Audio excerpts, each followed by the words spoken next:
lain baik.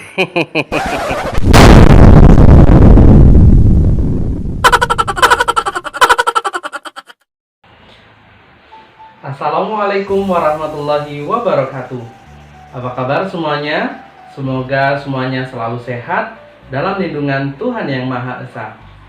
Baiklah anak-anak, sebelum kita memulai pelajaran hari ini, mari kita berdoa menurut agama dan kepercayaan masing-masing. Berdoa dimulai. Selesai. Sebelum kita melanjutkan materi kita, Bapak akan menjawab pertanyaan yang sudah masuk di kolom komentar pada video pembelajaran sebelumnya.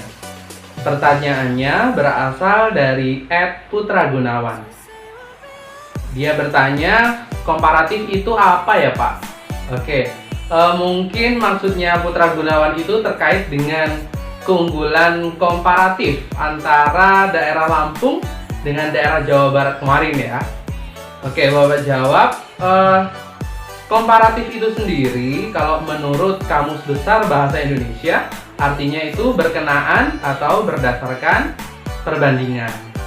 Memang sih ya, belum banyak orang yang tahu tentang keunggulan komparatif ini. Nah, keunggulan komparatif itu sebenarnya adalah suatu kemampuan yang dimiliki oleh seorang individu, negara, maupun perusahaan untuk menghasilkan barang atau jasa dengan menggunakan sejumlah biaya yang lebih rendah dibandingkan dengan biaya yang dikeluarkan oleh pesaingnya. Keunggulan komparatif ini juga dapat memberikan kemampuan untuk menjual barang dan jasa dengan harga yang lebih rendah daripada pesaingnya. Ya mungkin itu ya jawaban untuk Putra Gunawan. Terima kasih atas pertanyaannya. Ditunggu pertanyaan-pertanyaan selanjutnya. Baiklah anak-anak, sebelum kita masuk ke materi, coba kalian perhatikan gambar berikut ini.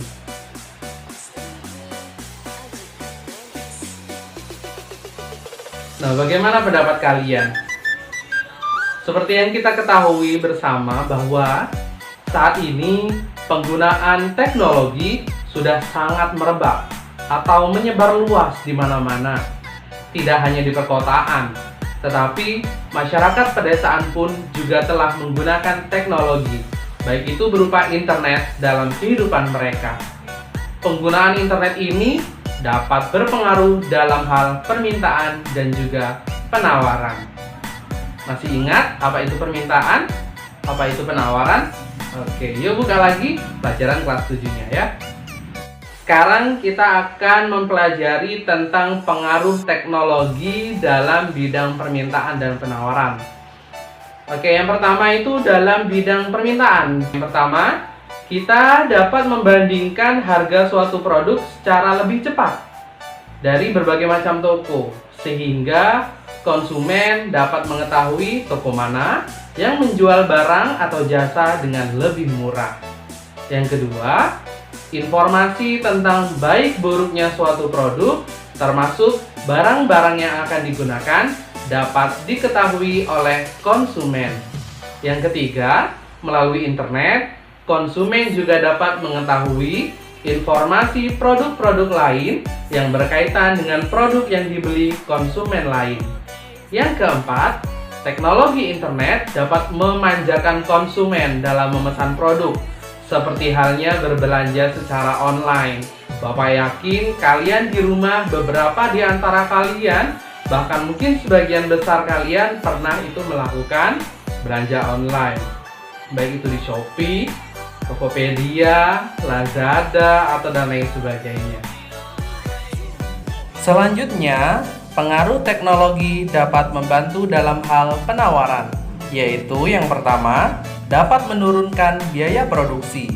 Yang kedua, memudahkan produsen dalam mencari bahan produksi dan peralatan yang dibutuhkan. 3. Produsen dapat menawarkan berbagai produk yang kemungkinan besar diminati oleh konsumen. Yang keempat, memudahkan produsen menciptakan produk-produk baru. Dan yang kelima, kemudahan dalam melakukan promosi. Materi selanjutnya yaitu pengaruh interaksi antar ruang terhadap kegiatan ekonomi, sosial, dan budaya di Indonesia dan juga di negara-negara ASEAN. Yang pertama, pengaruh dalam bidang ekonomi. Dalam bidang ekonomi ini terdapat dua pengaruh ya. Ada pengaruh positif dan juga pengaruh negatif. Pengaruh positif dalam bidang ekonomi yang pertama, tenaga kerja profesional akan mudah bergerak antar negara. Yang kedua, investasi dari negara-negara Asia Tenggara atau ASEAN dapat masuk dan diterima di Indonesia untuk mengembangkan bidang industri dan juga jasa. Yang ketiga, pangsa pasar akan terbuka secara lebar. Sementara pengaruh negatifnya, yang pertama, kesempatan tenaga kerja asing di Indonesia terbuka secara lebih lebar. Yang kedua, terbukanya kemungkinan eksploitasi sumber daya alam Indonesia. Eksploitasi itu artinya adalah pengambilan hasil alam secara besar-besaran. Yang ketiga, serbuan barang impor yang dapat mematikan produk Indonesia. Nah, itu pengaruh interaksi antar negara dalam bidang ekonomi. Selanjutnya, pengaruh interaksi antar negara dalam bidang sosial ada dua juga ya pengaruhnya. Ada pengaruh positif dan negatif. Pengaruh positifnya yaitu terciptanya solidaritas antar negara ASEAN. Yang kedua, terdapat upaya mendorong isu-isu kebijakan terkait dengan upaya pencapaian kesejahteraan sosial di ASEAN. Sementara itu, pengaruh negatifnya yang pertama, adanya kemungkinan penanaman modal asing yang bertentangan dengan kehidupan sosial masyarakat. Yang kedua, dapat muncul sikap konsumerisme dan hedonisme. Nah itu ya, pengaruh interaksi antar ruang dalam bidang sosial. Selanjutnya, pengaruh dalam bidang budaya. Pengaruh positifnya yang pertama yaitu kekayaan budaya ASEAN di Asia Tenggara dapat ditampilkan dalam berbagai macam event. Yang kedua, kebudayaan ASEAN dapat diketahui oleh seluruh warga Asia Tenggara khususnya dan warga yang ada di seluruh dunia pada umumnya. Sedangkan pengaruh negatif dalam bidang budaya yaitu dikhawatirkan ada budaya Indonesia yang tersisihkan karena kalah saing dengan budaya ASEAN lainnya. Yang kedua, ada juga kekhawatiran ada budaya yang tidak sesuai dengan budaya Indonesia. Dan yang terakhir, adanya kemungkinan perubahan kebudayaan aslinya yang mengikuti selera dan kebiasaan turis negara asing. Selanjutnya, kita akan mempelajari tentang perdagangan. Simaklah video berikut ini. Tiongkok memang ekonominya tampaknya terus menunjukkan sesuatu ini. Kapal komoditas terbesar ini tidak main-main. Panjangnya 362 meter, lebarnya 65 meter. Dan kapal ini digadang-gadang mampu atau memuat 400.000 ton komoditas. Lihat dari atas ya, kapalnya begitu besar. Bukan main, di pelabuhan saja, pelabuhannya tampak seperti kecil begitu. Kapal ini bisa memuat 7 kargo, diklaim memiliki kecepatan bongkar muat 2 kali lebih cepat dibanding kapal sejenisnya. Menarik ya, makin besar kapalnya kok dia makin cepat bongkar muatnya. Karena mungkin tidak perlu berlabuh begitu ya, satu persatu, jadi lebih cepat. Nah, Tiongkok berencana membangun 30 kapal seperti ini dan kebanyakan kemudian akan dipakai mengirim biji besi dari Brazil. Jadi perdagangan itu apa? Perdagangan atau bahasa lainnya adalah perniagaan adalah kegiatan tukar-menukar barang atau jasa berdasarkan kesepakatan bersama tanpa adanya unsur paksaan. Secara umum, perdagangan dibagi menjadi dua, yaitu perdagangan antar pulau atau juga disebut antar daerah, yang biasa kita kenal dengan sebutan perdagangan dalam negeri. Dan yang kedua adalah perdagangan internasional atau perdagangan antar negara. Perdagangan antar daerah yaitu perdagangan yang dilakukan oleh penduduk atau lembaga suatu daerah atau pulau dengan penduduk atau lembaga daerah lain, namun masih dalam batas satu wilayah negara atas dasar kesepakatan bersama. Perdagangan antar daerah disebut juga sebagai perdagangan domestik. Berikut ini adalah beberapa karakteristik perdagangan antar daerah. Yang pertama, spesialisasi atau pengkhususan diri suatu daerah dalam memproduksi suatu komoditas atau produk tertentu. Yang kedua, biaya produksi yang lebih rendah atau lebih murah. Yang ketiga, adanya pertukaran barang. 4. Saling bekerja sama untuk memenuhi kebutuhan. Yang kelima, untuk mencari laba atau keuntungan. 6. Terarah pada konsumen. Artinya, produsen memproduksi barang yang disukai oleh konsumen. Selanjutnya, bertujuan untuk mencapai kepuasan yang maksimum. Dan yang terakhir, transaksi dilakukan secara sukarela. Nah, apa sih tujuan perdagangan antar daerah atau perdagangan dalam negeri? Tujuannya yaitu untuk memperoleh keuntungan dan juga untuk memperluas jangkauan pasar. Nah, selanjutnya kita akan mempelajari tentang faktor pendorong perdagangan antar daerah. Ada dua ya. Yang pertama, perbedaan faktor produksi yang dimiliki oleh suatu daerah. Yang kedua, perbedaan tingkat harga antar daerah. Nah, kalian sudah mempelajari tentang apa itu perdagangan antar daerah, karakteristiknya, tujuan perdagangan, dan faktor pendorong perdagangan antar daerah. Sekarang, apa sih manfaat perdagangan antar daerah? Ada yang tahu? Oke, yang pertama, manfaatnya yaitu untuk menyediakan alternatif alat pemuas kebutuhan bagi konsumen. Yang kedua, dapat meningkatkan produktivitas. Dan yang terakhir, memperluas kesempatan kerja bagi masyarakat. Yang ini buatan Cina. Yang ini buatan Jepang. Kok bisa ya barang-barang ini ada di Indonesia? Ada yang tahu? Atau di rumah kalian biasanya pakai motor apa? Keluaran Honda, Yamaha, Suzuki, ada juga yang dari keluaran Kawasaki mungkin. Barang-barang tersebut bukan barang-barang produksi Indonesia, tapi barang-barang tersebut ada di Indonesia. Terjadi karena apa ya? Ada yang tahu? Iya betul, karena ada perdagangan internasional. Apa itu perdagangan internasional? Perdagangan internasional atau perdagangan antar negara yaitu perdagangan yang dilakukan oleh masyarakat suatu negara dengan masyarakat negara lain atas dasar kesepakatan bersama. Aktivitas utama dalam perdagangan internasional yaitu ekspor dan impor. Anak-anak sekalian sudah paham belum apa itu ekspor?